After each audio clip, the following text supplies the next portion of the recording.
Hello friends, இன்றைக்கி நம்ம பார்க்க போகிறது கிளாஸ் 12th ஃபிசிக்ஸில் வே ஆப்டிக்ஸ் சாப்டர் பார்க்க போகிறோம்.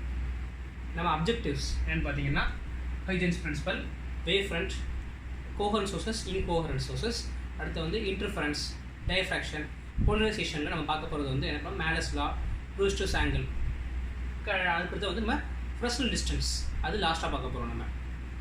சரி, ஓகே, இப்போ நம்ம சாப்டருக்குள்ளே போகலாம்.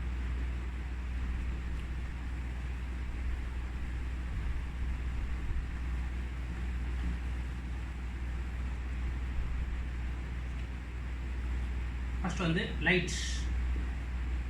light is a electromagnetic wave.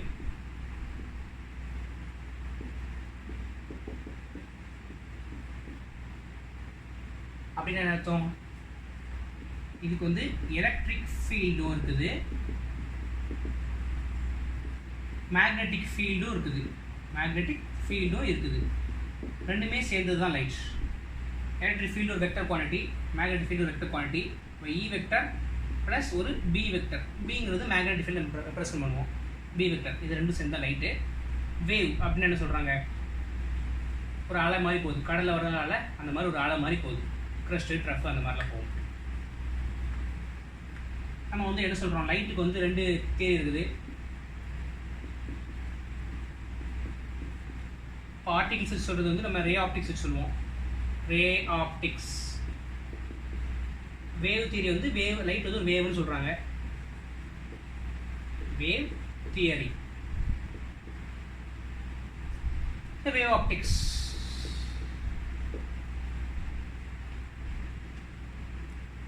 அதுக்கடுத்து பார்த்தீங்கன்னா ரே ஆப்டிக்ஸ், வேவ் ஆப்டிக்ஸ் ரெண்டுமே வேலிட் தான். அது வந்து இந்த ஃப்ரெஸ்னல் டிஸ்டன்ஸ்குள்ளே மட்டும்தான். அதுக்கு மேலே போச்சுன்னா வேவ் ஆப்டிக்ஸ் வந்து டாமினேட் பண்ண ஆரம்பிச்சிடும்,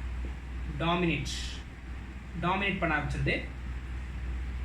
இப்போ ரே ஆப்டிக்ஸோட பிரின்சிபல்ஸ் இருக்குல்ல, laws of reflection, critical angle, அதெல்லாமே நம்ம வேவ் ஆப்டிக்ஸ் மூலிமா எக்ஸ்பிளைன் பண்ணலாம்.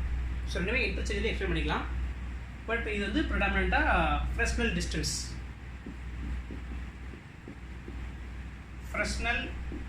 டிஸ்டன்ஸ்க்கு மேலே போகும்போது வேவ் ஆப்டிக்ஸ் வந்து டாமினேட் பண்ண ஆரம்பிச்சிருது. டாமினேட்னா இது வேவ் ஆப்டிக்ஸ் ஸ்டில் வேலிட் தான். சரி, இப்போ வந்து லைட்டை பற்றி பார்த்தீங்கன்னா electric field and magnetic field சொல்லியிருக்கேன், இட்ஸ் அ வேவ் சொல்லியிருக்கேன். Light is a transverse wave. So என்ன சொல்கிறேன், லைட்டில் வந்து இது வந்து ஒய் ஆக்சிஸ், இது direction of propagation of wave இப்படி தான் போகுது. ஸோ எலக்ட்ரிக் ஃபீல்டு எப்படி இருக்கும், வெக்டர் வந்து அதுக்கு பெர்பெண்டிகுலராக இருக்கணும், ஆல்வேஸ் பெர்பெண்டிகுலர். அப்போ இது வந்து எக்ஸ் ஆக்சஸ்னு வச்சுக்கலாம். அப்போ ஜெட் ஆக்சஸ் இருக்குல்ல, ஜெட் ஆக்சஸில் இன்னொரு காம்பவுண்ட், ஏன்னா எலக்ட்ரோ மேக்னெட்டிக் இருக்கும். ஸோ வந்து மேக்னெட்டிக் ஃபீல்ட் வெக்டர் வந்து ஜெட் ஆக்சஸில் இருக்குது. அப்போது இதுவும் பெர்பெண்டிகுலர். ஜெட் ஆக்சஸ் இருக்குல்ல, அதுவும் ஒய் ஆக்சஸ்க்கு பெர்பெண்டிகுலர் தான். ஸோ என்ன பண்ணுறோம், இது எல்லா காம்பவுண்ட்ஸுமே டைரக்ஷன் ஆஃப் ப்ரொபகேஷன் ஆஃப் வேவ்க்கு பெர்பெண்டிகுலராக இருக்குது. ட்ரான்ஸ்வர்ஸ் என்ன சொல்கிறோம், பிகாஸ் ஒவ்வொரு பார்ட்டிகளுமே இங்கே எப்படி இருக்குன்னா, எலக்ட்ரிக் ஃபீல்ட்னால என்ன ஆகும், எலக்ட்ரான்ஸ் ஆசிலேட் ஆகும். எலக்ட்ரான்ஸ் ஆசிலேட் ஆகும்போது இப்படி தான் ஆசிலேட் ஆகும் எலக்ட்ரான்ஸ். பார்த்துக்கோங்க, இது வந்து எப்பவுமே பெர்பெண்டிகுலராக இருக்குது. அது ஆசிலேட் பண்ணுற பிளேன் ஆஃப் மோஷன் வந்து perpendicular to the direction of wave. So அதனால தான் இது வந்து ட்ரான்ஸ்வர்ஸ் வேவ்ங்கிறாங்க. பட் லாங்கிடியூடல் வேவ்ஸில் வந்து அது வந்து பேரலாக இருக்கும். இப்படி இந்த பார்ட்டில் இது கொலைட் ஆகுமா, இப்படி இருக்கும், இது வந்து இங்கே கொலைட் ஆகும், இது வந்து இங்கே கொலைட் ஆகும், அப்படியே ட்ரான்ஸ்ஃபர் ஆகி போயிட்டு இருக்கும். டைரக்ஷன் ஆஃப் ப்ரொபகேஷன் ஆஃப் வேவும் பார்ட்டிகிள்ஸ் மூவ்மெண்ட் ஆகிறதும் they are parallel to each other, they are longitudinal waves. இது வந்து ட்ரான்ஸ்வர்ஸ் வேவ். இந்த வேவை பார்க்கும்போது இது பார்க்கணும்னா எக்ஸ் ஆக்சிஸில் direction of propagation of wave இது பக்கம். இப்போது எலக்ட்ரிக் ஃபீல்டு இருக்குது, மேக்னெட்டிக் ஃபீல்டு அந்த டைரக்ஷன் நம்மளை நோக்கி இருக்குது. இது வந்து எலக்ட்ரிக் ஃபீல்டு வெக்டர். அப்போ இ வெக்டர் இப்படி மென்ஷன் மட்டும் போய்கிட்டே இருக்கலாம். நம்ம பெர்பெண்டிகுலராக இருக்குல்ல, எல்லாமே பெர்பெண்டிகுலர். வேவும் என்ன பண்ணால் டைரக்ஷன் ப்ரொபகேஷன் வந்து பெர்பெண்டிகுலர் இருக்கும். அப்போ வந்து மேக்னெட்டிக் ஃபீல்டு எப்படி இருக்கும்,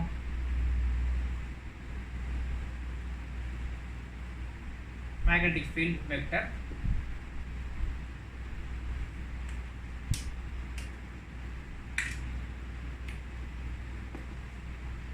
magnetic field vector magnetic field vector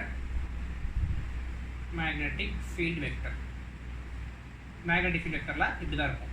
எப்படி இந்த z பிளேன்ல ZX இருக்குது. அப்போ வந்து பாருங்கள் இப்படி போகும். இந்த வேவ் வந்து இப்படின்னு போகும். இது வந்து எலக்ட்ரிக் ஃபீல்ட் வந்து இப்படி போகும், மேலே கீழே போகும். இப்போ இதான் லைட் வேவோட இது. நெக்ஸ்ட் வந்து ஹைஜன்ஸ் பிரின்சிபல் பார்க்கலாம்.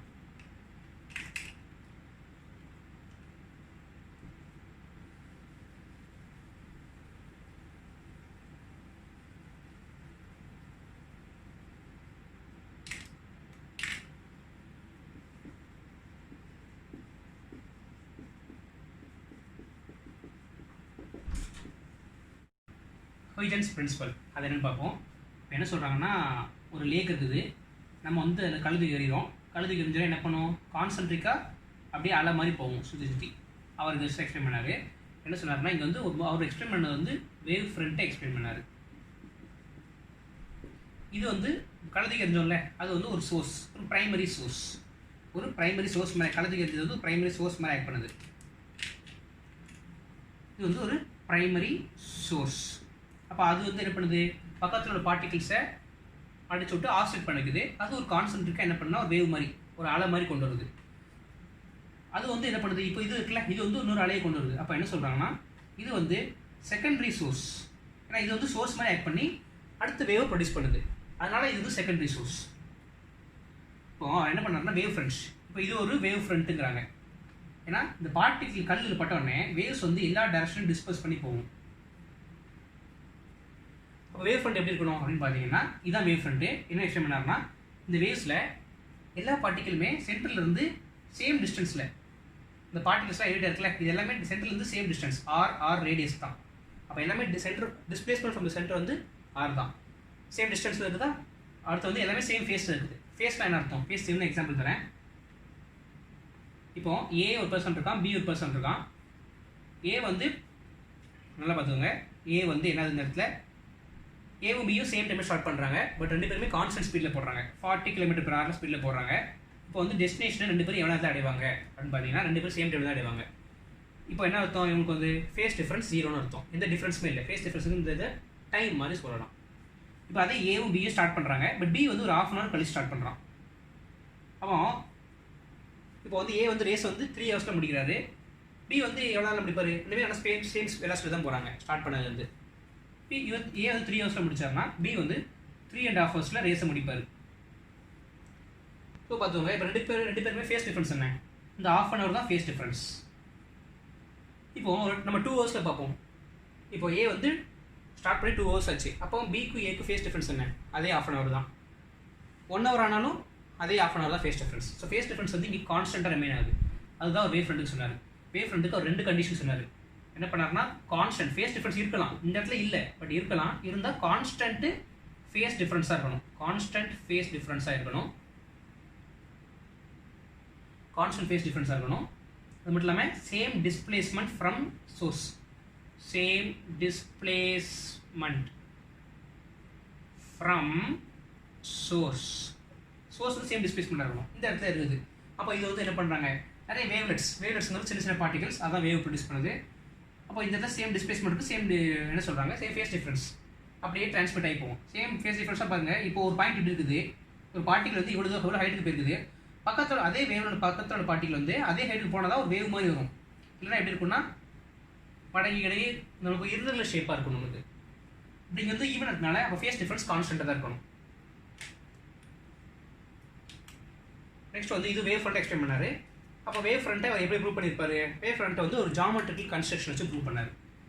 ஜாமெட்ரிக்கல் கன்ஸ்ட்ரக்ஷன் என்ன பண்ணாருன்னா, ஒரு சோர்ஸ் எடுத்து, சிம்பிளாக சொல்கிறேன்,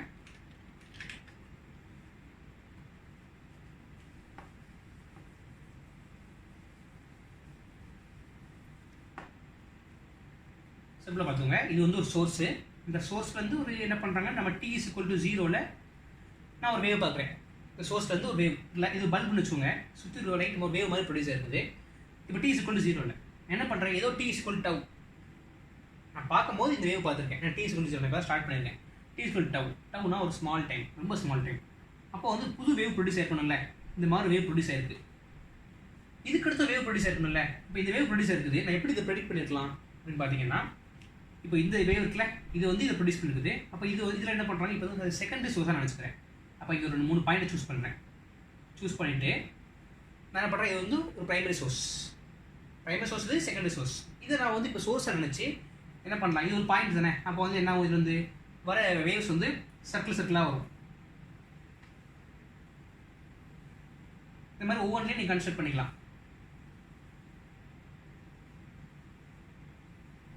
இப்போ நமக்கு எப்படி தெரியும், இப்போ நம்ம டி ஸ்கொயர் டவுல இந்த சர்க்கிள் கரெக்டாக இருக்குமா, இல்லை இந்த சர்க்கிள் கரெக்டாக இருக்குமா, இந்த சர்க்கிள் கரெக்டாக இருக்குமா, ஆனால் இந்த வேவ் இருக்குமா, இந்த வேவ் இருக்குமா அப்படி கல்குலேட் பண்ணணும்னா வேவோட வெலாசிட்டி வந்து v. Velocity is equal displacement by time. So v into t னா v into tau. v into tau is equal displacement. அதை நம்ம ரேடியஸாக எடுத்துக்குவோம். அப்போ வேவ் இங்கேருந்து அவ்வளோ தூரம் போயிருக்குது. அதை ரேடியஸாக வச்சு கல்குலேட் பண்ணோம்னா நம்மளுக்கு வந்து இந்த இடத்துல தான் v ஈக்குவல் டவு வருது. ஸோ இது அப்போ ஒவ்வொரு பார்ட்டிகலும் கல்குலேட் பண்ணால் இந்த பார்ட்டிகல் இந்த மாதிரி மூணு சோர்ஸ். ஆனால் எல்லா பாயிண்ட்டுமே சோர்ஸ் தான். அப்போ ஒரு டேஞ்சென்ட் வரையலாம், ஒரு டேஞ்சென்ட் எல்லா டேஞ்சென்ட்டையும் கனெக்ட் பண்ணால் நமக்கு ஒரு கர்வ் வருது. இதே பாயிண்ட்டை இந்த இடத்துல கனெக்ட் பண்ணி பாருங்க, இங்கே ஒரு டேஞ்சென்ட், இங்கே ஒரு டேஞ்சென்ட். அப்போ இதெல்லாம் கனெக்ட் பண்ணோம்னா நமக்கு ஒரு வேவ். அப்போ அது வந்து சோர்ஸ் பக்கத்தில் வேவ் இருக்குது, இந்த வேவ் கடத்த ஒரு வேவ். இப்போ என்ன அர்த்தம், இந்த வேவ் தான் இந்த வேவ் ப்ரொடியூஸ் பண்ணிருக்குது, பட் இந்த வேவ் வந்து மற்ற வேவ் ப்ரொடியூஸ் பண்ணுது.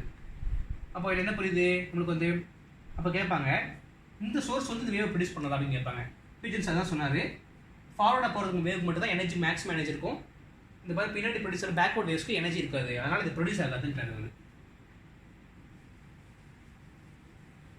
நம்ம முதல்ல சொன்ன மாதிரி இந்த வேவ் ஆப்டிக்ஸ் ரே ஆப்டிக்ஸோட லாஸ் ஆஃப் ரிஃப்ளெக்ஷன் இருக்குல்ல, இந்த லா ஆஃப் ரிஃப்ளெக்ஷன் ப்ரூவ் பண்ணலாம்.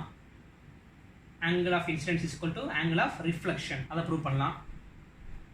இந்த கன்ஸ்ட்ரக்ஷன் மூலியமாக தான் ப்ரூவ் பண்ணணும். சிமெட்ரி கன்ஸ்ட்ரக்ஷனில் வரும். ஒரு சர்ஃபேஸ் போட்டு நம்ம வந்து என்ன பண்ணுறோம், இப்படி இன்சிடென்ட் லைனை போட்டோம்னா நமக்கு வந்து இது ரிஃப்ளெக்ட் ஆகணும்னா இது வந்து இன்சிடென்ட் வேவ் ஃப்ரண்ட் எடுத்து, அதுக்கடுத்த ஷார்ட்டாக சொல்லிடுறேன், வேவ் ஃப்ரண்ட் எடுத்தோன்னே அங்கே வந்து ஒரு வேவ் ஃப்ரண்ட் எடுத்து, இது வந்து சிமெட்ரிக்கல் ட்ரையாங்கிள்னால இது angle of incidence, angle of reflection, angle of incidence, angle of reflection. இப்போ இது வந்து 90 மைனஸ் ஆங்கிள் ஆஃப் ரிஃப்ளெக்ஷன், இது angle I equal to angle R. அப்போ angle I equal to angle Rனா நம்ம இந்த இதை என்ன ப்ரூவ் பண்ணுறோம் அப்படின்னு பார்த்தீங்கன்னா angle I equal to angle R. அது நம்ம சிமெட்ரி மூலியமாக ப்ரூவ் பண்ணிடுறோம், சிமெட்ரிக்கல் ட்ரையாங்கிள் மூலியமாக. So laws of reflection prove ஆயிடுச்சு. அதே மாதிரி நம்ம என்ன பண்ணுறோம்னா இந்த இடத்துல வந்து லாஸ் ஆஃப் ரிஃப்ராக்ஷன் நம்ம ப்ரூவ் பண்ணிடலாம். அந்த லா ஆஃப் ரிஃப்ராக்ஷனில் நம்ம என்ன ப்ரூவ் பண்ணுறோம் அப்படின்னு பார்த்தீங்கன்னா இங்கே வந்து Snell's law of refraction. Snell's law இருக்குல்ல, இந்த ஸ்னெல்ஸ் லா அதில் பார்த்தீங்கன்னா நம்மளுக்கு வந்து என்ன பண்ணுறோன்னா இங்கே வந்து ஸ்னெல்ஸ் லா ஆஃப் ரிஃப்ராக்ஷன் அதுதான் நம்ம வந்து ப்ரூவ் பண்ணுறோம். ஸ்னெல்ஸ் லா ஆஃப் ரிஃப்ராக்ஷன் என்ன சொல்லுது, லா ஆஃப் ரிஃப்ராக்ஷன் என்ன பண்ணுறோம்னா நம்ம வந்து இந்த பிரின்சிபல் ஓகே அது வந்து பார்த்தீங்கன்னா நம்ம வந்து வேவ் ஆப்டிக்ஸ் வச்சு ப்ரூவ் பண்ணலாம். Laws of Snell's law of refraction அப்படின்றது சைன் ஆஃப் என்ன பண்ணால் angle of incidence by sine of angle of refraction இங்கே is equal to n2 by n1 அப்படின்னு போட்டோம்னா இது வந்து ரிஃப்ராக்டிவ் இண்டெக்ஸ். இது வந்து refractive index of medium 2 by refractive index of medium 1. இதே நம்ம ப்ரூவ் பண்ணலாம். அதில் அப்போ வந்து அதில் முக்கியமான பாயிண்ட்ஸ், அதில் ஒரு முக்கியமான பாயிண்ட் சொல்லுவாங்க. இன்னொரு பாயிண்ட் என்னன்னா, இப்போ வந்து ஒரு இன்சிடென்ட் லைட் இருக்குது, ஒரு லைட் வந்து என்ன பண்ணால் இன்சிடென்ட்ஸ் ஓகே, ஒரு லைட் வந்து என்ன பண்ணுறாங்கன்னா இந்த இடத்துல வந்து இன்சிடென்ட்டாக இருக்குது. இப்போ என்ன பண்ணால் இது வந்து ஒரு டிரான்ஸ்பரண்ட் மீடியா, அப்போ வந்து என்ன பண்ணால் டுவர்ட்ஸ் நார்மல் பெண்ட் ஆகும். Because it's a denser medium, high refractive index. It's rare medium having low refractive index. இப்போ வந்து angle of incidence, angle of refraction போட்டிங்கன்னா இங்கே வந்து வேறு வேவ் வருது. வேவ் வெலாசிட்டி v1, அப்போ லாம்டா 1 இருக்கணும், ஃப்ரீக்வன்சி எஃப்னு வச்சுக்கலாமே. இப்போ இங்கே போனோடனே அது வெலாசிட்டி எப்படி வரும்னா வெலாசிட்டி கண்டிப்பாக சேஞ்ச் ஆகணும். பிகாஸ் என்ன ஆகும், இது வந்து டென்சர் மீடியம், ஸ்லோவாக தான் வேவ் போக முடியும். ஸோ வெலாசிட்டி குறைஞ்சிச்சு. அப்போ உங்களுக்கு தெரியும் velocity is equal to lambda into frequency. அப்போ நோட் பண்ணி பார்த்துங்க, இங்கே வெலாசிட்டி குறையுது இந்த இடத்துல. அப்போ என்ன குறையணும், லாம்டா தான் குறையும். அப்போ லாம்டா 2, புது லாம்டா 2, குறைஞ்ச லாம்டா 2 குறைஞ்சிருக்கு. But frequency remains constant. Frequency எந்த மீடியம் போனாலும் சரி ஃப்ரீக்வன்சி வந்து கான்ஸ்டன்ட்டாக தான் இருக்கும் லைட்டுக்கு வந்து. அப்போ என்னது, ஃப்ரீக்வன்சி ஃப்ரீக்வன்சி வழக்கமாக மாறாது. இப்போ இது வந்து வெளியே போய்ட்டு வந்தால் கூட நம்மளுக்கு வந்து என்னது, லைட் வந்து டென்சிட்டி மீடியம் திரும்பி ரேர் மீடியம் வந்தால் கூட நம்மளுக்கு வந்து ஃப்ரீக்வன்சி கான்ஸ்டன்ட்டாக தான் இருக்கும். வெலாசிட்டி பழைய எப்படி ரீகெயின் ஆயிரும், நமக்கு வந்து லாம்டாவும் ரீகெயின் ஆயிரும். இது வந்து ஒரு மீடியம்குள்ளே என்டர் ஆகும்போது இந்த மாதிரி லாஸ் ஆஃப் ரிஃப்ராக்ஷனே இந்த வே ஆப்டிக்ஸ் வச்சு ப்ரூவ் பண்ணலாம். பட் அது வந்து இன்சர்ட் போது தான் டெரிவேஷன் தேவைப்படும், இங்கே ஒரு டெரிவேஷன் தேவைப்படாது. நெக்ஸ்ட் வந்து பார்த்தீங்கன்னா டென்சர் மீடியம் வந்து ஒரு லைட் வெளியே வருது.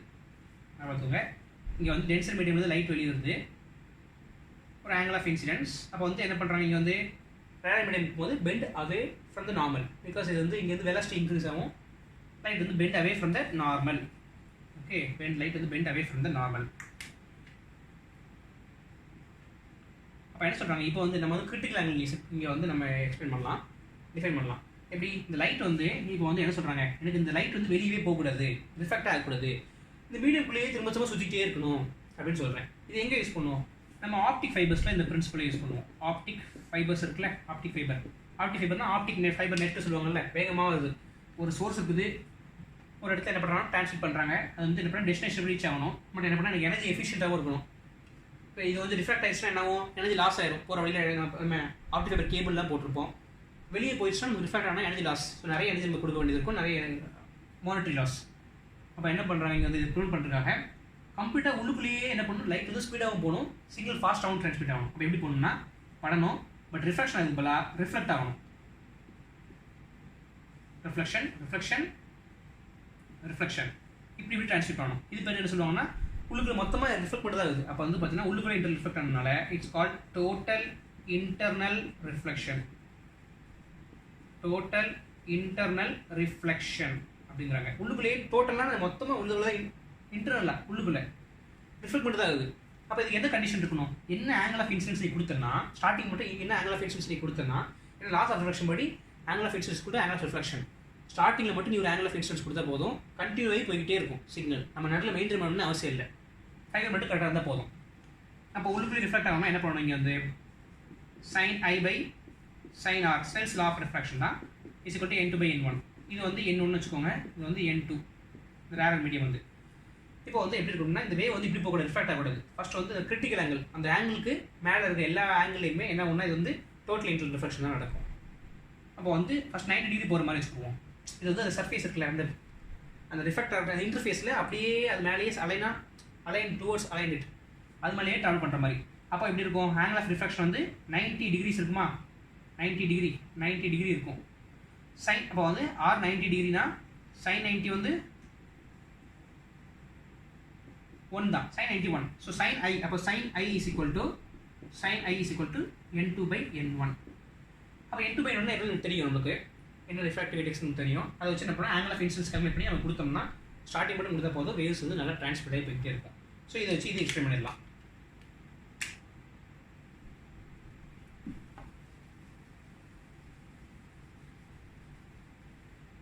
நெக்ஸ்ட் வந்து பார்த்தீங்கன்னா வேவ் ஃப்ரண்ட்ஸ். இப்போ வந்து வேவ் ஃப்ரண்ட் ரொம்ப முக்கியமானது. இதில் வேவ் ஃப்ரண்ட் புரிஞ்சாலே நம்ம வந்து இன்டர்ஃபரன்ஸ் டிஃப்ராக்ஷன்லாம் போட்டுக்கலாம். வேவ் ஃப்ரண்ட்ஸ், அப்போ வேவ் ஃப்ரண்ட் என்ன சொல்லியிருக்கேன், it should always be perpendicular to the waves. அதான் first principle. Same phase difference wave front வந்து ஆல்வேஸ்.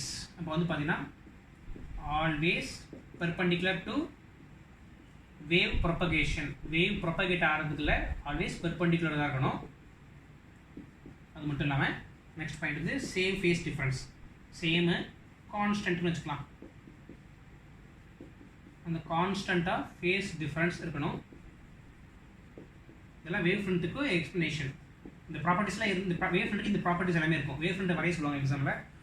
கொஸ்டின் எட்டு which following is correct wave front match பண்ண சொல்லலாம். அப்போ கேட்கும்போது இந்த ப்ராப்பர்ட்டிஸ் வந்து சாட்டிஸ்ஃபை பண்ணணும். பட் இதாக ஒன்று சாட்டிஸ்ஃபை பண்ணனா கூட அது வேவ் ஃப்ரண்ட் கிடையாது. டு ஆல் வேவ்ஸ், இது வந்து பார்த்தீங்கன்னா ஆல் வேவ்ஸ், எல்லா வேவ்ஸ்க்கும் பெர்பெண்டிகுலராக தான் இருக்கணும். அது வந்து constant face difference, same displacement from source, same displacement from அந்த சோர்ஸ்லேருந்து சேம் டிஸ்பிளேஸ்மெண்ட் தான் இருக்கணும். இந்த மூணு ப்ராப்பர்ட்டிஸ் இருந்துச்சுன்னா போதும் நமக்கு வந்து வேவ் ஃப்ரண்ட்டை கரெக்டாக டிஃபைன் பண்ணுறதுக்கு. அப்புறம் ஒரு கொஞ்சம் கொஸ்டின்ஸ் பார்க்கலாம். இப்போ ஒரு ப்ரிசம் இருக்குது, எக்ஸாம்பிள் ஒரு ப்ரிசம் சொல்கிறேன், 3 கேஸு. அடுத்து வந்து ஒரு லென்ஸு. இந்த கொஸ்டின்ஸ்லாம் frequent questions, frequent ask questions. இது வந்து என்ன பண்ணுறாங்கன்னா ஒரு கான்கேவ் மிரர். இது வந்து convex lens, it's prism, glass prism. இப்போ வந்து இது டென்சர் மீடியம் தெரியும். ஸோ வெலாசிட்டி கண்டிப்பாக டிக்ரீஸ் இருக்கும், லாம்டா கண்டிப்பாக டிக்ரீஸ் இருக்கும். ஒரு என்ன பண்ணுறேன்னா ஒரு பேரல் வேவ்ஸ் நம்ம டிஸ்டன்ஸ் சோர்ஸ் தான் அனுப்புகிறேன். இப்போ பேரல் வேவ்ஸாக இருக்கணும். இங்கே வந்து கொஞ்சம் தான் டென்சர் மீடியம் ட்ராவல் பண்ணணும். அப்போ என்ன ஆகும், யூஸ்வலாக இது வந்து பாருங்களேன், ரொம்ப தூரம் டென்சர் மீடியம் ட்ராவல் பண்ணணும். அப்போ வந்து ஸ்லோவாகவே ட்ராவல் பண்ணும். இது என்ன பண்ணுவோம், இது பட்டு ரிஃப்ராக்ட் ஆகிடும். ஆனால் என்ன பண்ணுவோம், இது என்ன பண்ணால் மெதுவாக ட்ராவல் பண்ணிட்டே வரும், ரிஃப்ராக்ட் ஆக தான் செய்யும். இது என்ன பண்ணியிருக்கும், இது ரிஃப்ராக்ட் ஆகிருக்கும். ஆனால் என்ன பண்ணால் இது ரிஃப்ராக்ட் ஆகி வரங்காட்டிலையும் அது வந்து ஏரில் என்ன பண்ணும், நிறைய ஹை வெலாசிட்டி இருக்குமா, பிகாஸ் இட்ஸ் ஏரல் மீடியம், ரொம்ப தூரம் ட்ராவல் பண்ணிடும். அப்போ கண்டிப்பாக என்ன பண்ணால் ஃபேஸ் டிஃப்ரென்ஸ் இருக்கும், இந்த ஒரு ஃபேஸ் டிஃப்ரென்ஸ் இருக்கும். ஸோ இப்போ வேவ் ஃப்ரண்ட் வரையணும்னா ரெண்டுக்கும் பெர்பெண்டிகுலர் இருக்கும்னு சொல்லியிருக்கேன். ஒரு பெர்பெண்டிகுலர் லைன் போடுங்க. Perpendicular line constant face difference. இல்லை இதுக்கு அடுத்தது வந்து கான்ஸ்டன்ட் ஃபேஸ் டிஃபரன்ஸ் வந்துச்சு. இதுக்கு முன்னாடி இது ஃபேஸ் டிஃபரன்ஸ் இருந்துருக்குது. அப்புறம் ஃபேஸ் டிஃபரன்ஸ் கான்ஸ்டன்ட் தான், சேம் டிஸ்பிளேஸ்மெண்ட் இருக்கும். இதுக்கு அடுத்து பாருங்க, இந்த பாயிண்ட்ல இருந்து இந்த எல்லா பார்ட்டிகளுமே சேம் டிஸ்பிளேஸ்மெண்ட் தான் இருக்கும். நிறைய வேவ் ஃப்ரண்ட் வரையலாம், இப்படி நிறைய வேவ் ஃப்ரண்ட் வரையலாம். அப்போ அதுங்க இனிஷியல் வேவ் ஃப்ரண்ட் எப்படி இருக்கும், இப்படி இருக்கும், பெர்பெண்டிகுலர் இருக்கும். இப்போ வேவ் ஃப்ரண்ட்டும் ரிஃப்ளெக்ட் ஆகுது ப்ரிசமில் போடும்போது. லென்ஸில் பார்க்கும்போது 3 வேவ்ஸ் போட்டுக்கலாமே. இந்த பார்ட்ல சின்ன லென்ஸ் இருக்கனால சின்ன பார்ட் கொஞ்சம் படம் லென்ஸ் தான் ட்ராவல் பண்ண இருக்கு. அப்போ ரிஃப்ராக்ட் ஆகுது. பேரல் லைன்ஸ்னால எப்படின்னா ஃபோக்கஸ்ட்டை போய் மீட் பண்ணணும். சென்டர் பார்ட்டில் ரொம்ப தூரம் ட்ராவல் பண்ணிருக்குது. அப்போ வந்து கொஞ்சம் லேக் ஆகும். இதெல்லாம் சீக்கிரம் ட்ராவல் பண்ணி ரொம்ப தூரம் போயிடும். பட் இது வந்து லேக் ஆகும், ஏன்னா நிறைய பார்ட் ட்ராவல் பண்ணிட்டு இருக்குது. கொஞ்சம் டைம் எடுக்க தான் செய்யும். மற்றதெல்லாம் சீக்கிரம் போயிடும். இது வந்து கம்ப்ளீட் பண்ண முடியாது மற்றது கூட. அப்போ இப்படி இருக்குமா, ஏன்னா இது ரிஃப்ராக்ட் ஆகணும். இது மட்டும் என்ன பண்ணால் பிரின்சிபல் ஆக்சிஸில் போகிறனால ஸ்ட்ரைட்டாக இருக்குது. அப்போ இதுக்கு ஸ்ட்ரைட்டாக வரணும். இங்கே ஒரு டேஞ்சு, இங்கே ஒரு கோடு போடுங்க, நார்மல். இங்கே ஒரு நார்மலு, இங்கே ஒரு நார்மல். இப்படி குட்டி குட்டி நார்மலாக கனெக்ட் பண்ணிட்டு போனோம்னா இது எல்லாத்தையும் ஒரு நார்மல் ஃபுல்லாக கனெக்ட் பண்ணுவோம். ஒரு கர்வ் வரும். இதுதான் அதுக்குள்ள வேவ் ஃப்ரண்ட்ஸ். இதுதான் அதுக்குள்ள வேவ் ஃப்ரண்ட்ஸ். இப்போ இதே இதில் நம்ம என்ன பண்ணுறோம், பேரல் லைன்ஸு ஃபோக்கஸ். அப்போ இதெல்லாம் ஃபோக்கஸ் தான் மீட் பண்ணோம். இது ஃபோக்கஸ் தான். எல்லாமே மீட் பண்ணும்போது எப்படி மீட் பண்ணோம், இந்த பார்ட்டிக்கல் இந்த பார்ட்டிக்கல். அப்போ என்ன பண்ணும், இதெல்லாம் பட்டு வரும்போது இதெல்லாம் சீக்கிரம் ட்ராவல் ஆகி வந்திருக்கும். இப்போ எப்படின்னா வேவ் ஃப்ரண்ட் வந்து இப்படி வரும். இதுதான் அதோட வேவ் ஃப்ரண்ட்ஸ். இது இதில் ரிஃப்ளெக்டட் வேவ் ஃப்ரண்ட்ஸ். வேவ் ஃப்ரண்ட்டும் ஆக்சுவலாக மாற செய்யும். இது வந்து வேவ் ஃப்ரண்ட்டும் மாறி இருக்குது. இனிஷியலோட வேவ் ஃப்ரண்ட் வந்து பேரல் லைன்ஸ்னால இப்படி இருக்கும். அதுவும் பேரல் லைன்ஸ்னால பெர்பெண்டிகுலராக இருக்கும். இது இனிஷியல் வேவ் ஃப்ரண்ட்டு, அது வந்து ரிஃப்ளெக்டட் வேவ் ஃப்ரண்ட்டு, அங்கே வந்து ரிஃப்ளெக்டட் வேவ் ஃப்ரண்ட்டு. இது 3 தான் வேவ் ஃப்ரண்ட்டு. நெக்ஸ்ட் வந்து coherent sources and incoherent sources. Simple definition தான். கோஹரண்ட்னா ஃபர்ஸ்ட் என்ன பார்த்துருவோம். கோஹரண்ட் எக்ஸாம்பிள் சொல்கிறேன். இன்கோஹரன்ஸ். கோஹரண்ட் இப்போ வந்து நம்ம இஷ்டம் கோஹரண்ட் சோர்ஸ் செக் பண்ணுறதுக்கு நம்ம என்ன பண்ணுறோம், மோஸ்ட்லி மோனோக்ரோமேட்டிக் லைட் தான் யூஸ் பண்ணுவோம். Monochromatic lights. இன்கோஹரண்ட்க்கு வந்து ஒயிட் லைட்டு ஒரு இன்கோஹரண்ட் சோர்ஸ் தான் வந்து. கோஹரண்ட்னா என்ன பண்ணணும்னா 2 கண்டிஷன் மெயின்டைன் பண்ணணும். Same phase difference. Same phase difference இருக்கணும். இது வந்து பார்த்தீங்கன்னா என்ன பண்ணுறேன்னா different and changing phase difference. Different changing face difference. இது சேம் ஃபேஸ் டிஃபரன்ஸ். ஆர் என்ன பண்ணுறோன்னா கான்ஸ்டன்ட். முக்கியமான வேர்டு வந்து கான்ஸ்டன்ட் ஃபேஸ் டிஃபரன்ஸ். இது கான்ஸ்டன்ட்டாக இருக்கும். அது வந்து இஷ்டத்துக்கு மாறிட்டு இருக்கும். இப்போ எக்ஸாம்பிள் உங்களுக்கு 10 யூனிட்ஸ் தரேன், சம்திங் 10 யூனிட்ஸ் தரேன். இப்போ கோஹரண்ட் எப்படி தெரியுமா, இப்போ இது வந்து ஈஸ்ட்னு வச்சுக்கோங்க, இது வந்து வெஸ்ட்னு வச்சுக்கோங்க. இது வந்து 7 கரெக்டாக 7 டிவைட் பண்ணியிருக்கோம். ஆக்சுவலாக. இப்போ அங்கே அதே இது இன்கோஹரண்ட் என்ன பண்ணணும்னா 10 கொடுத்துருக்கேன். ஈஸ்ட்டில் வந்து இப்போ என்ன பண்ணுது, ஈஸ்ட் வச்சுட்டு இனிஷியலாக 7 3 பண்ணுவோம். அதே 10 நிமிஷம் கழிச்சு பார்த்தோம்னா இப்போ 7 அர்த்தம் நிறைய லைட் இருக்குது. அப்போ என்ன பண்ணுறது, நல்லா பிரைட்டாக இருக்கும். 3 கொஞ்சம் டார்க்காக இருக்கும், இருட்டாக இருக்கும் அந்த இடத்துல. இப்போ அப்படியே திரும்பி காம்போசிஷன் மாற்றி விடுது. 5 5 மாற்றும், 3 7 மாற்றும். அப்போ ஃபேஸ் டிஃப்ரென்ஸ் பாருங்க கான்ஸ்டன்ட்டாக இருக்குது. இதில் இப்போ ஃபேஸ் டிஃப்ரென்ஸ் வந்து இங்கே வேறு மாதிரி இருக்குது. இந்த இடத்துல கான்ஸ்டன்ட்டாக இருந்தாலும் இந்த இடத்துல இன்டென்சிட்டியே மாறி இருக்குது அப்படியே. அப்போ வந்து பார்த்தீங்கன்னா இங்கே பேட்டர்ன் இருக்குல்ல, இந்த பேட்டர்ன் வந்து ஆல்வேஸ் சேஞ்சிங். பேட்டர்ன் வந்து நாட் கான்ஸ்டன்ட். இங்கே வந்து கான்ஸ்டன்ட் பேட்டர்னாக இருக்கும். நான் இது கொடுத்தா ஒரு மாதிரி பிரித்து விட்டுருச்சு. அப்போ வந்து இன்டர்ஃபரன்ஸ்னு ஆக்சுவலாக என்ன, இன்டர்ஃபரன்ஸ் டைஃப்ரெக்ஷன் தான் பார்ப்போம். லைட்டை பிரித்து விடுறது. இந்த distribution of light is called interference. ரிஃப்ளெக்ஷனில் தான் கொடுக்குற லைட்டை 10 யூனிட்ஸ் கொடுக்குறோன்னா அதை எப்படி ஒவ்வொரு இடத்துக்கும் பிரித்து அனுப்பிவிடுறேன். அது கான்ஸ்டன்ட்டாக மெயின்டைன் பண்ணுறது தான் கோஹரண்ட். அதே மாற்றிக்கிட்டே இருக்குது, 10 நிமிஷத்துக்கு ஒரு மாற்றிக்கிட்டே இருந்தால் அது மாதிரி இன்கோஹரன்ஸ். அதில் மாறிட்டே இருக்கும் ஃபேஸ் டிஃப்ரென்ஸ். இப்போ இன்கோஹரண்ட்டில் முக்கியமாக 2 கான்செப்ட் பார்ப்போம். நம்ம இன்கோஹரண்ட்டை யூஸ் பண்ணவே மாட்டோம். ஏன்னா நமக்கு வந்து ஃபேஸ் டிஃப்ரென்ஸ் மாட்டேறதுனால கால்குலேட் பண்ணுறது கஷ்டம். நம்ம ப்ராக்டிக்கல் அப்ளிகேஷன்ஸ் ரொம்ப கம்மி தான் இன்கோஹரண்ட்டுக்கு. பட் ஆனால் நம்ம வீட்டில் இருக்குது இன்கோஹரண்ட் டியூப்லைட் எல்லாமே இன்கோஹரண்ட் தான். அந்த ஒயிட் லைட் இன்கோஹரண்ட் தான், எல்லாமே மோஸ்ட்லி இன்கோஹரண்ட் தான். மோனோக்ரோமேட்டிக் லைட் சிங்கிள் சோர்ஸ் இருந்துச்சுன்னா அது வந்து கோஹரண்ட் சோர்ஸ். அப்போ 2 சோர்ஸில் இருக்குது. இப்போ 2 சோர்ஸில் இருந்தாலே அது என்னது, ஒரு நேரம் இந்த பல்பு எல்லாம் ஸ்ட்ராங்காக எரியும், அந்த டைமில் இந்த பல்பு வந்து லோவாக எரியும். ஒரு இந்த பல்பு லோவாக எரியும், இந்த பல்பு ஸ்ட்ராங்காக எரியும். சரி, ரெண்டுமே ஸ்ட்ராங்காக எரியும். அப்போ இது இன்னும் இன்கோஹரண்ட் சோர்ஸ் தானே. ஏதோ ஒரு பாயிண்ட் காமன் பாயிண்டில் பார்த்தோன்னா 2 இந்த வேவ்ஸ் வருது. அப்போ பார்க்கும்போது என்ன ஆகுது, திடீர்னு கூடும் திடீர்னு குறையும். அப்போ இன்னும் ஃபேஸ் டிஃப்ரென்ஸ் மாதிரி தான் இருக்குது. So incoherent source. அப்போ வந்து ஒரு லைட்லேருந்து ஒரு monochromatic light is coherent source. Monochromatic lights அது வந்து எப்படி இருந்தாலும் மாறினாலும் சேமாக தான் இருக்கும். கோஹரண்ட் பார்த்தீங்கன்னா 2 சொல்லுவாங்க. நம்ம வந்து என்ன பார்க்க போறோம்னா கன்ஸ்ட்ரக்டிவ் இன்டர்ஃபரன்ஸ் பார்ப்போம், destructive interference. destructive interference, constructive interference,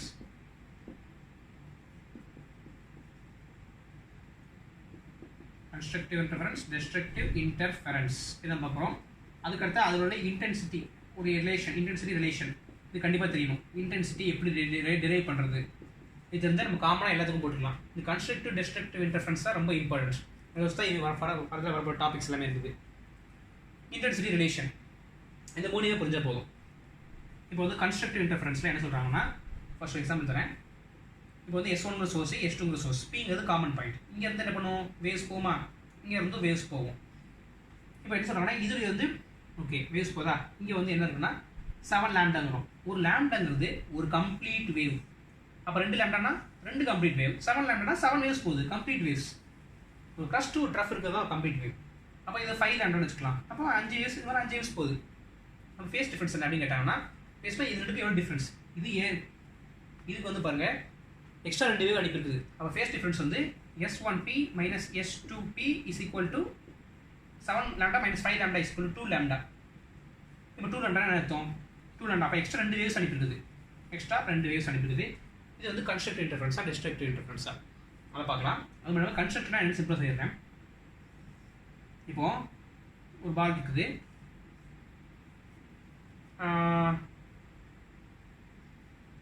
okay இன்னொன்று இருக்குது கன்ஸ்ட்ரக்டிவ் இன்டர்ஃபரன்ஸ்.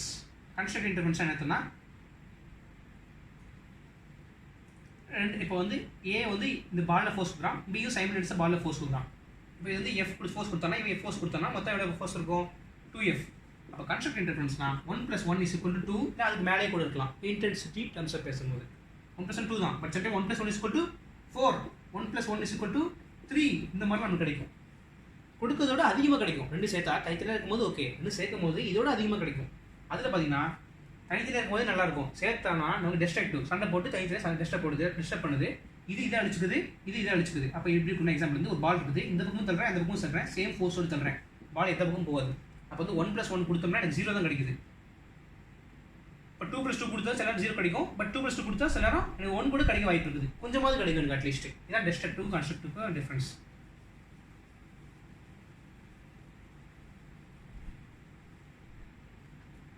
இப்போ இதுக்கு வந்து பார்த்தீங்கன்னா ஈக்குவேஷன் எழுதலாம். y1 = வேவ் ஈக்குவேஷன் எழுதுறேன். a cos ωt ஒரு லாம்டா வந்து 2π. ஏன்னா ஒரு வேவ் வந்து கம்ப்ளீட் வேவ் வந்து ஒரு லாம்டான ஒரு வேவ் தானே, இது ஒரு பை, இது ஒரு பை. அப்போ வந்து 2π. அப்போ 2 வேவ்னா 2 × 2 = 4π. y2 = a cos, நான் இதை நான் ரெஃபரன்ஸ் எடுத்திருக்கேன். அப்போ நான் இது ωt போட்டுக்கலாம். இப்போ 2 ரிசல்டன் ஆக்டர். இப்போ இன்டர்ஃபரன்ஸ்னா என்ன சொல்கிறாங்க, இன்டர்ஃபரன்ஸ்னா இன்டர்ஃபியர் பண்ணுறது. ஆப்ஜெக்டில் 2 தான் ஆக்ட் ஆகுது. இப்படி ஒரு பால் இருக்குது, இப்படியும் தள்ளுறேன், நான் இப்படியும் தள்ளுறேன், இப்படி வச்சுக்கலாம், இப்படி தள்ளுறேன். இப்போ எந்த பக்கம் போகும், பால் வந்து இப்படியும் போக முடியாது, ரெண்டு டைரக்ஷனில் சைமல்டேனியஸாக போக முடியாது. அப்போ ஏதோ ஒரு டைரக்ஷனில் போகணும், அது ரிசல்டன் டைரக்ஷன். எப்படி இது காம்பவுண்ட் உடைக்கணும், இந்த வெக்டர் போகுது அந்த வெக்டர் போகுது. ஸோ காம்பவுண்ட் வெக்டர் இப்படி தான் ஒரு பாலில் போக முடியும். ஸோ இது வந்து ரிசல்டன் சம் ஆஃப் என்ன பண்ணால் 2 வெக்டர்ஸ், வெக்டர் சம். அதான் வெக்டர் சம் பண்ணிங்கன்னா இன்டர்ஃபரன்ஸ். இன்டர்ஃபரன்ஸ் அர்த்தம் இன்டர்ஃபியர் ஆகுதுன்னு அர்த்தம். ரெண்டுமே வருது, ரெண்டுமே இன்டர்ஃபியர் ஆகி கலந்து ஒரு காமன் முடிவு, அந்த காமன் முடிவில் பால் எப்படி போகணும்னு முடிவுப்படுது. அதான் இன்டர்ஃபரன்ஸ். இப்போ இது ரெண்டையும் ஆட் பண்ண போகிறோம். ஏன்னா இன்டர்ஃபரன்ஸ் காமன் எப்படி போகுதுன்னு அடிக்கணுமா. அப்போ y' = y1 + y2. இது எப்படி எழுதலாம் நம்ம, y1 = a cos ωt. அப்போ வந்து எந்த குவாட்ரண்ட்டில் வருது, இது வந்து ஃபர்ஸ்ட் குவாட்ரண்ட்டில் வருது. ஸோ ஃபர்ஸ்ட் குவாட்ரண்ட்டில் ஆல் செலக்டிவ் கேப்ஸ் எல்லாமே பாசிட்டிவ் தான். ஸோ காஸ் வந்து பாசிட்டிவ் தான், cos ωt. இப்போ ரெண்டே ஆட் பண்ணோம்னா 2a cos ωt. அப்போ வந்து இது இன்டென்சிட்டி ரிலேஷன் என்ன, intensity is directly proportional to amplitude square. இதான் இது ஆம்ப்ளிடியூட். இனிஷியல் ஆம்ப்ளிடியூட் இருந்துச்சு y1க்கு a² i1, i2 வந்து அதுவும் a² தான். பட் இப்போ வந்து பார்த்தீங்கன்னா a² பண்ணும்போது i' = 2 × 4a², 4 மடங்கு எனக்கு வச்சுருக்குது. அதான் 1 + 1 = 4, 4 மடங்கு ரிசல்ட் கிடச்சிருக்குது எனக்கு இதில் வந்து. அதான் ஞாபகம் அதிகமாக கிடச்சிருக்குது. இது வந்து கன்ஸ்ட்ரக்டிவ் இன்டர்ஃபரன்ஸ். அப்போ கன்ஸ்ட்ரக்டிவ் இன்டர்ஃபரன்ஸ்க்கு என்ன கண்டிஷன் இருக்கணும், இப்போ சொன்னேன்னா நான் கன்ஸ்ட்ரக்டிவ் இன்டர்ஃபரன்ஸ்க்கு என்ன பண்ணேன், 2 லாம்டா டிஃபரன்ஸ் இருந்துச்சு. நான் வந்து என்ன பொறுத்தேன், எனக்கு வந்து நான் கன்ஸ்ட்ரக்டிவ் இன்டர்ஃபரன்ஸ்னு. அப்போ கன்ஸ்ட்ரக்டிவ் இன்டர்ஃபரன்ஸ்னா எத்தனை லாம்டா டிஃபரன்ஸ் இருக்கலாம். கன்ஸ்ட்ரக்டிவ் இன்டர்ஃபரன்ஸ்னா கண்டிஷன் அந்த ஃபேஸ் டிஃபரன்ஸ் இருக்குல்ல, என்ன சொன்னோம், அந்த ஃபேஸ் டிஃப்ரென்ஸாக சொன்னோம். இப்போ வந்து நம்ம வேவ் காமிச்சோம்ல, அந்த வேவ் வந்து ஃபேஸ் டிஃப்ரென்ஸை ஃபைன்னு ரெப்ரசென்ட் பண்ணுவாங்க. அப்போ என்ன சொன்னோம், அது லேம்டா, ஒரு லேம்டா வந்தாலும் சரி, 2 லேம்டா வந்தாலும் சரி, 3 லேம்டா சரி, ஒரு ஃபுல் வேவ் வந்துச்சுனாலே அது வந்து கன்ஸ்ட்ரக்டட் டிஃப்ரென்ஸ் தான். அப்போ வந்து என் லேம்டா, என்னங்கிறது எனி இன்டீஜர், எனி இன்டீஜர். ஏன்னா இது போட்டாலுமே 1 லேம்டா, 2 லேம்டா, 3 லேம்டா, 4 லேம்டா எல்லாமே ஒரு ஃபுல் வேவ் தான். அப்போ எல்லாமே இதெல்லாம் என்ன பண்ணுறோன்னா எல்லாமே கன்ஸ்ட்ரக்டிவ் இன்டர்ஃபரன்ஸ் தான். இது எல்லாமே கன்ஸ்ட்ரக்டிவ் இன்டர்ஃபியரன்ஸ். அப்போ வந்து டெஸ்ட்ரக்டிவ் இன்டர்ஃபரன்ஸ் வந்து எப்படி சொல்லியிருக்கேன். டெஸ்ட்ரக்டிவ் இன்டர்ஃபரன்ஸ்னா டெஸ்ட்ரக்டிவ் இன்டர்ஃபரன்ஸ் பார்த்துக்கலாம். இப்போ வந்து என்ன பண்ணுறேன்னா S1 இருக்குது, P, S2, இது வந்து என்ன பண்ணுறேன்னா 7 லேம்டா, இது வந்து 7 லேம்டா வச்சுக்கலாம், இது வந்து 5.5 லேம்டா. அப்போ வந்து ஃபேஸ் டிஃப்ரென்ஸ் என்ன, S2P minus S1P is equal to 7 minus 5.5 இது 1.5 லேம்டா. அப்போ வந்து எனக்கு இதை வந்து பிரிச்சதுலாம் 1 லேம்டா ப்ளஸ் 0.5 லேம்டா, பாதி வேவ் தான் இருக்குது. 0.5ங்கிறது பாதி, லேம்டாவில் பாதி. ஒரு லேம்டாங்கிறது ஒரு ஃபுல் வேவு, அதில் பாதியாம். அப்போ எனக்கு அப்போ வந்து பார்த்தீங்கன்னா கிட்டத்தட்ட உங்களுக்கு வந்து ஒரு ஃபுல் வேவும் ஒரு பாதி வேவும். இப்போ இதுக்கு ஈக்குவேஷன் எழுதலாம். y1 is equal to a cos omega t, reference எடுத்துக்கலாம், cos omega t. y2 is equal to a cos omega t plus ஒரு பை, ஒரு லேம்டாங்கிறது 2 பை. அப்போ வந்து பாதி வேவ்ங்கிறது ஒரு பை, ஸோ 3 பைங்கிறது உங்களுக்கு வந்து இதில் வரும், ஆல்சோ டி கப்ஸ். இது வந்து தேர்ட் குவார்ட்டர் வரும், தேர்ட் குவார்ட்டர் வந்து cos negative. So y2 is equal to minus a cos omega t. அப்போ y1 plus y2 resultants, y1 plus y2 is equal to 0. Intensity square பண்ணாலும் 0 தான் வரும். அப்போ என்ன அர்த்தம், இது வந்து டெஸ்ட்ரக்டிவ் இன்டர்ஃபரன்ஸ். ஒன்று சேர்ந்து முதல்ல அழிஞ்சிருது, எதுவுமே இல்லை. அப்போ என்ன சொல்கிறாங்க, இந்த ஃபேஸ் டிஃப்ரென்ஸ் பாருங்கள், கிட்டத்தட்ட பார்த்தீங்கன்னா ஃபேஸ் டிஃப்ரென்ஸ் வந்து 1.5 லேம்டா அந்த மாதிரி வருது. அப்போ நம்ம என் கூட என்ன போடலாம், நமக்கு வந்து கன்ஸ்ட்ரக்டிவ் இன்டர்ஃபரன்ஸ் வரும் இந்த 5 வந்து. அப்போ என் கூட ப்ளஸ் 1/2, ஏன்னா என்ன இப்போ என்னது 1ன்னு வச்சுக்கோங்க, ப்ளஸ் 1/2 போட்டோம்னா நம்மளுக்கு வந்து 0.5 வரும். இப்போ எல்லாத்துலேயும் 0.5, இப்போ வந்து 2 + 0.5னா டிஸ்ட்ரக்டிவ் இன்டர்ஃபரன்ஸ் தான் 2.5. இப்போ n + 1/2 லேம்டா, அது வந்து n லேம்டா கன்ஸ்ட்ரக்டிவ்க்கு. இது வந்து டிஸ்ட்ரக்டிவ் இன்டர்ஃபரன்ஸ்க்கு n + 1/2 லேம்டானாலே அது வந்து டிஸ்ட்ரக்டிவ் இன்டர்ஃபரன்ஸ் தான்.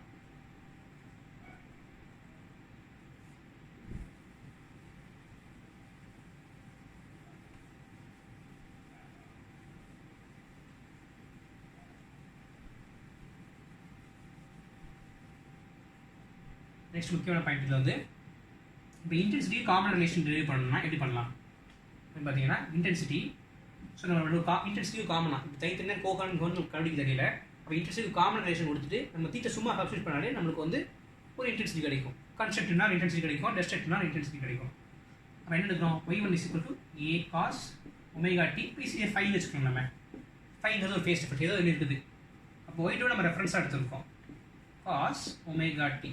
இப்போ ரெண்டே ரிசல்ட் அடிஷன் பண்ணுமா, வெக்டர் அடிஷன் பண்ணோம்னா y1 + y2 y dash is equal to ஏவை காமன் எடுத்துட்டு cos of omega t + 5 plus cos omega t.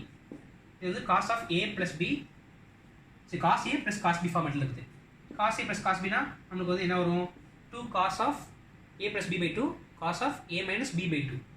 அப்போ 2 cos of a plus b, அப்போ வந்து 2 omega t plus 5 வரும், divided by 2 போட்டிங்கன்னா omega t plus 5 by 2 a minus b by 2, a minus b, omega t cancel ஆகிடும், 5 மட்டும் தான் இருக்கும். So cos of 5 by 2.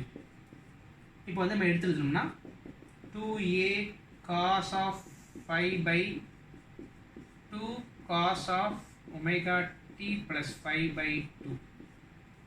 இதில் வந்து cos of 5 by 2 is a constant. So இது மொத்தமாகவே சேர்ந்து நம்ம என்ன பண்ணுறோம், ஆம்பிள் எடுத்துகிட்டு இன்டென்சிட்டி அப்படிங்கும்போது ஸ்கொயர் பண்ணோம்னா 4a² cos square 5 by 2. Substitute பண்ணி பாருங்க. இப்போ வந்து 2 பை போட்டிங்கன்னா பை போடுறோம், எக்ஸாம்பிள் பையே போட்டுக்கிறோமே, பை போட்டால் நான் cos 5 by 2, cos 5 by 2 0, so intensity 0 தான், அது டிஸ்ட்ரக்டிவ் இன்டர்ஃபரன்ஸ். இப்போ எக்ஸாம்பிள் வந்து நம்ம வந்து 2 பை போடுறோம், 2 பை போட்டால் என்ன வரும், 2 பை போட்டால் நம்மளுக்கு வந்து ஒரு கன்ஸ்ட்ரக்டிவ் இன்டர்ஃபரன்ஸ் வரும், நம்மளுக்கு வந்து 4a² வரும். காஸ் என்ன பண்ணுறாங்க, இந்த இடத்துல வந்து 2 பை போட்டிங்கன்னா cos பை வந்து ஆக்சுவலாக 1, அப்போ வந்து 4a². So constructive interference. So நம்ம ஒரு 5 மட்டும் சப்ஸ்டிட்யூட் பண்ணால் போதும், 5 மட்டும் சப்ஸ்டிட்யூட் பண்ணால் போதும். நம்மளுக்கு வந்து ஒரு இன்டென்சிட்டி கிடச்சிரும். இது ரொம்ப இம்பார்ட்டண்ட்டான ரிலேஷன். கன்ஸ்ட்ரக்டிவ் வச்சுக்கலாம், டிஸ்ட்ரக்டிவ் வச்சுக்கலாம். சும்மா 5 மட்டும் சூஸ் பண்ணால் போதும், ஃபேஸ் டிஃபரன்ஸை மட்டும் போட்டால் போதும் இந்த ரிலேஷனில். இது ஒரு இம்பார்ட்டண்ட்டான இது வந்து நல்ல இம்பார்ட்டண்ட்டான ரிலேஷன். 4a² cos² 5/2 ரொம்ப இம்பார்ட்டண்ட்டானது. நெக்ஸ்ட் வந்து பார்த்தீங்கன்னா இதே இன்கோஹரண்டில் போட்டால் என்ன வரும்? இன்கோஹரண்டில் போட்டிங்கன்னா இந்த இன்கோஹரண்ட் மாறிட்டே இருக்குமா 5 வந்து, அப்போ எப்படி கால்குலேட் பண்ணுறோம்னா ஒரு ஆவரேஜ் எடுக்கணும். I = 4a². நம்ம ஆவரேஜ் ஆஃப் cos² 5/2 எடுத்தோம்னா cos² actually lies between 0 to 1 தான். அப்போ நம்ம ஆவரேஜ் 0 to 1 ஒரு ஆவரேஜ் எடுத்தோம்னா நமக்கு வந்து 1/2 வருமா? அப்போ I = 4a² × 1/2 கேன்சல் பண்ணிங்கன்னா I = 2a². இதுதான் average intensity of incoherent source. Average intensity இவ்வளோ தான் இருக்கும். ஆனால் ஒன்று மாறிட்டே இருக்கும். அது வேவ் வந்து இப்படி போவோம், இப்படி போவோம், இப்படி போவோம், திடீர்னு இப்படி போவோம், திடீர்னு இப்படி போவோம். இது வந்து இன்கோஹரண்ட் சோர்ஸ். அதனால நம்ம வந்து ஆவரேஜ் எடுத்துருக்கோம். அதுக்கு வந்து நெக்ஸ்ட் வந்து முக்கியமானது இன்டர்ஃபரன்ஸ். இந்த இன்டர்ஃபரன்ஸ் கான்செப்ட் தான் ரொம்ப இம்பார்ட்டன்ட். அதுதான் என்ன பண்ணாங்கன்னா யங்ஸ் வந்து என்ன பண்ணுறாங்க, யங்ஸ்னு ஒரு ஆள் இருந்தார். அவர் வந்து டபுள் ஸ்லிட் எக்ஸ்பிளைன் பண்ணார். ஸ்லிட்னா 2 ஓட்டை. இப்போ வந்து என்ன பண்ணுறாங்கன்னா ஒரு கார்ட்போர்டில் 2 ஓட்டை போட்ட மாதிரி, ரொம்ப குட்டி ஓட்டை. அந்த 2 குட்டி ஓட்டையும் மிக ஒரு கண்டிஷன் இருக்குது அதில். Young's double slit experiments. Young's double slit experiments. ஒரு சின்ன பலன் எடுத்துட்டு 2 சின்ன ஓட்டை.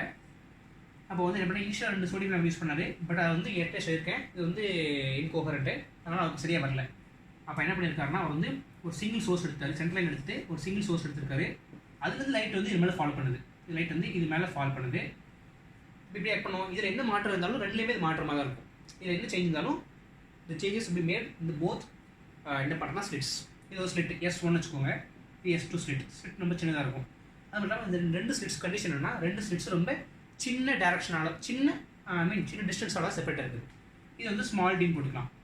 இங்கே ஒரு ஸ்கிரீன் பேஸ் பண்ணியிருக்காங்க. அது வந்து 2 டிஸ்டன்ஸ் வந்து கேபிட்டல் D. இப்போ நான் டெரைவ் பண்ண போகிறது வந்து ஒரு கண்டிஷனில் மட்டும் தான் இது valid. when the small d இந்த கண்டிஷனில் மட்டும் தான் இது வேலிட். இந்த கேபிட்டல் D வந்து இந்த ஸ்மால் டியோட இந்த டிஸ்டன்ஸ் பிட்வீன் டூ ஸ்லிட்ஸோட ரொம்ப பெருசாக இருக்கணும். அப்போ மட்டும் தான் இந்த நான் கொடுக்குற டெரிவேஷன் ஃபார்முலா வந்து யூஸ்ஃபுல்லாக இருக்கும். டெரிவேஷன் காமன் தான் எல்லாத்துக்குமே. ஒரு இந்த கண்டிஷன் சாட்டிஸ்ஃபை ஆனால் கூட டெரிவேஷன் நீங்கள் மாற்றி போடுங்க. டெரிவேஷன் தெரிஞ்சால் நீங்கள் எப்படினாலும் யூஸ் பண்ணிக்கலாம். பட் இந்த ஃபார்முலா அந்த ஃபார்முலா வந்து பார்த்தீங்கன்னா இந்த ஸ்மால் டி வந்து ரொம்ப ரொம்ப சின்னது, அல்லது இந்த கேபிட்டல் D வந்து இந்த ஸ்மால் டியோட ரொம்ப பெருசு. அதுக்கு மட்டும் தான் இந்த ஃபார்முலா யூஸ் பண்ண முடியும். இப்போ இது வந்து கோஹரண்ட் சோர்ஸ். இப்போ இந்த 2 ஸ்லிட்டுமே என்ன பண்ணால் செகண்டரி சோர்ஸாக ஆக்ட் பண்ணும். இது வந்து என்ன பண்ணும், இன்னொரு முக்கியமான பண்ணுறேன். இன்டர்ஃபரன்ஸ் டிஃப்ராக்ஷன் ரெண்டுமே ஒன்று தான். கிட்டத்தட்ட டிஃப்ராக்ஷன்ங்கிறது ஒரு சிங்கிள் ஸ்லிட்டில் 2 ஸ்லிட் கிடையாது, சிங்கிள் ஸ்லிட் பண்ணுறது டிஃப்ராக்ஷன். இன்டர்ஃபரன்ஸ்ங்கிறது டபுள் ஸ்லிட்டில் பண்ணுறது. அது மட்டும் இல்லாமல் bending of rays around the corners of objects or aperture. அப்பர்ச்சர்னா ஓட்டை, இல்லை கார்னர்ஸ். இப்போ வந்து இது மாதிரி வைக்கிறோம். இந்த மாதிரி வைக்கும்போது ஆக்சுவலாக இந்த இடத்துல ஷேடோ விழுது, இந்த இடத்துல ஷேடோ விழுது. அப்போ என்ன அது லைட் வந்து இப்படி பட்டு இந்த பெண்ட் ஆகுது. அதனால தான் நம்மளுக்கு வந்து இந்த மாதிரி ஷேடோ விழுது. அந்த பக்கத்தையும் பார்த்தீங்கன்னா லைட்டு அந்த பட்டு கார்னரில் இந்த கார்னரில் பட்டு பெண்ட் ஆகுது. பாருங்க, இந்த கார்னரில் பட்டு லைட் வந்து இங்கே விழுது, ஷேடோ இங்கே விழுது. அப்போ லைட் இந்த கார்னரில் பட்டு இப்படி பெண்ட் ஆகுது. இப்படி பட்டோடனே இப்படி பெண்ட் ஆகி விழுது, அந்த பக்கம் பெண்ட் ஆகி விழுது. அதனால தான் நமக்கு ஷேடோ விழுது, ஜாமெட்ரிக் ஷேடோ விழுது. பட் அங்கேயே என்ன பண்ணணும், நமக்கு வந்து பார்க்கும்போது பெயினே தெரியும். ரொம்ப கீழே அப்சர்வ் பண்ணணும்னா dark band, light band, dark band, light band. சில இடத்துல டார்க்காக தெரியும், சில இடத்துல ரொம்ப கருப்பாக இருக்கும். மாற்றி ஆல்டர்னேட்டிங் ஏரியாஸ் ஃப்ரிட்ஜ் மாதிரி இருக்கும் உனக்கு. ஸோ இந்த மாதிரி பண்ணுறாங்க. பெண்டிங் ஆஃப் லைட் இந்த கார்னர்லேயும் பண்ணோம். இப்போ என்ன பண்ணுறோன்னா இதில் வந்து முக்கியமான டெரிவேஷன் இருக்குது.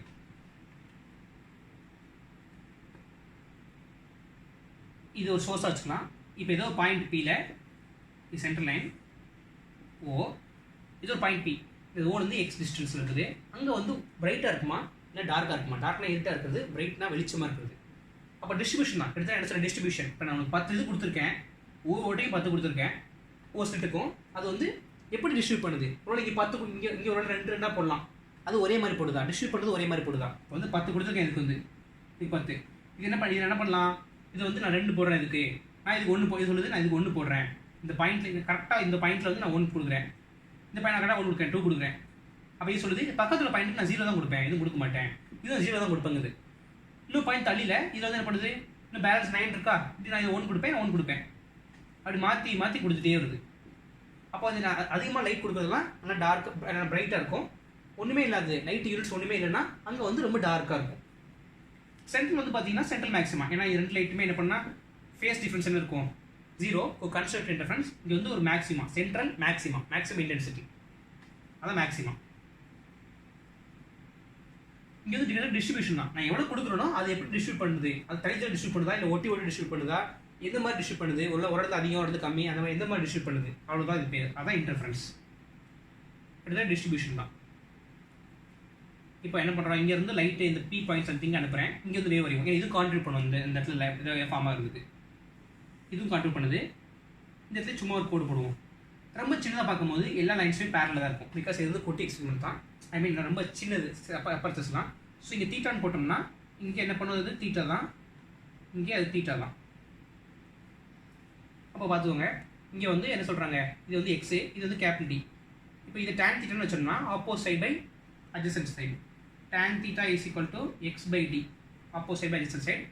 இப்போ இது தீட்டானா இது என்ன இருக்கணும் 90 மைனஸ் இப்போ ரெண்டு இந்த வேவுக்கும் இந்த வேவுக்கும் ஃபேஸ் டிஃபரன்ஸ் இருக்கா, ஃபேஸ் டிஃபரன்ஸ் கால்குலேட் பண்ண எப்பவுமே அது விஷயம் கன்ஸ்ட்ரக்ட் கன்ஸ்ட்ரக்டிவா இல்லை டெஸ்ட்ரக்டிவ்னு சொல்ல முடியும். அப்போ வந்து வேவ் ஃப்ரண்ட்டை போடு, இதுதான் ஃபேஸ் டிஃபரன்ஸ். சரியா, அந்த ஃபேஸ் டிஃபரன்ஸு. இப்போ இந்த இடத்துல தீட்டானா இந்த இடத்துல 90 மைனஸ் தீட்டா, இந்த இடத்துல 90 டிகிரி, இந்த இடத்துல என்ன இருக்கணும், இந்த இடத்துல தீட்டா தான் இருக்கணும். அப்போ sin theta is equal to opposite phase difference. sin theta is equal to opposite phase difference 5 போட்டுக்கலாம் by adjacent side. இது வந்து small d ன்னு சொல்லியிருக்கேன், small d. When theta is very small, theta is equal to sin theta is equal to tan theta. theta ரொம்ப குட்டியா இருக்கும்போது sin theta is equal to tan theta is equal to theta. அப்போ வந்து என்ன base இது பண்ணலாமா, equate பண்ணலாமா, x by d is equal to 5 by d. d இதை கொண்டு போயிடலாம், x is equal to 5 d by d. ஏற்கனவே சொல்லிட்டு கன்ஸ்ட்ரக்டிவ் இன்டர்ஃபரன்ஸ்க்கு 5 என்ன இருக்கணும், கன்ஸ்ட்ரக்டிவ் இன்டர்ஃபரன்ஸ்க்கு 5 என்ன இருக்கணும், 5 வந்து it's equal to n lambda. அப்போ வந்து n லாம்டா சப்ஸ்டிட் பண்ணோம்னா n lambda capital d by d. அப்போ இதில் n வந்து 1 2 3 4 சப்ஸ்டிட் பண்ணி போனோம்னா எல்லா எக்ஸ் பாயிண்ட்ஸும் கிடைக்கும். இங்கெல்லாம் பிரைட் ஏரியா இருக்குன்னு கிடைக்கும், நமக்கு கன்ஸ்ட்ரக்டிவ் இன்டர்ஃபரன்ஸ் இருக்குன்னு கிடைக்கும், இன்டென்சிட்டி மேக்ஸிமமாக இருக்கும். அப்போ வந்து 5 பதிலாக டெஸ்ட்ரக்டிவ் இன்டர்ஃபரன்ஸ் போடுமே, 5 வந்து டெஸ்ட்ரக்டிவ் இன்டர்ஃபரன்ஸ். அதுக்கு என்ன value n + 1/2 lambda capital d by d. இப்போ n சப்ஸ்டிட் பண்ண எக்ஸ் வேல்யூஸ் ஃபுல்லாக கிடைக்கும். பட் எல்லாமே டெஸ்ட்ரக்டிவ் இன்டர்ஃபரன்ஸ். அந்த 5 சப்ஸ்டிட் பண்ணணும் இந்த இடத்துல, அவ்வளோதான் வேலை. இப்போ என்ன பண்ணுறாங்க, கன்ஸ்ட்ரக்டிவ் இன்டர்ஃபரன்ஸ்க்கு x is equal to n lambda capital d by d when d is very very smaller than capital D. இந்த கண்டிஷன் இருந்தால் மட்டும் தான் யூஸ் பண்ணணும். கண்டிஷன் இல்லைன்னா கொஞ்சம் இந்த டி வந்து பெருசாக இருக்குன்னா நீங்கள் டெரிவ் பண்ணி தான் போடணும். இந்த ஃபார்முலா டேரெக்டாக யூஸ் பண்ண முடியாது, நான் சொல்கிறது டெரிவேஷன் யூஸ் பண்ணி தான் போடணும். இப்போ ஒரு வேளை டெஸ்ட்ரக்டிவ் இன்டர்ஃபரன்ஸ், இது வந்து கன்ஸ்ட்ரக்டிவ்க்கு, டெஸ்ட்ரக்டிவ்க்கு வந்து n + 1/2 lambda d by d when d is very very very very small, d is very small than d. This is destructive interference. ரெண்டுமே ரொம்ப இம்பார்ட்டன்ட் ஃபார்முலாஸ். பட் இந்த கண்டிஷன் சாட்டிஸ்ஃபை ஆகணும், கண்டிப்பாக கண்டிஷன் சாட்டிஸ்ஃபை ஆனால் மட்டும்தான் யூஸ் பண்ண முடியும், இல்லை டெரைவ் பண்ணி போடணும். இப்போ வந்து ஃப்ரிஞ்ச் விட்ஸ், அப்போ வந்து ஃப்ரிஞ்ச் விட்ஸ் என்ன பண்ணுவீங்க, இப்போ எப்படி ஃபார்ம் வந்துருமா, இந்த இடத்துல ஒரு டார்க் ஏரியா, ஒரு லைட் ஏரியா, ஒரு டார்க் ஏரியா, ஒரு லைட் ஏரியா. லைட் ஐ மீன் என்ன சொல்கிறது, டார்க் ஏரியா, பிரைட் ஏரியா. இப்போ இது வந்து பிரைட் ஏரியா சொல்லுங்க, இது வந்து டார்க்காக இருக்குது. இந்த ஏரியா வந்து, இந்த ஏரியா வந்து ரொம்ப டார்க்காக இருக்குது, இது வந்து பிரைட்டாக இருக்குது, இது வந்து ரொம்ப டார்க்காக இருக்குது. இப்படி ஆல்டர்னேட்டிங் என்ன பண்ணணும்னா dark areas, light areas, bright areas, dark areas அப்படி மாற்றி இருக்கும். இதுதான் இது பேர் என்னன்னா ஃப்ரிஞ்சஸ் அப்படின்னு பேர். இதை நம்ம வியூ பண்ணும்போது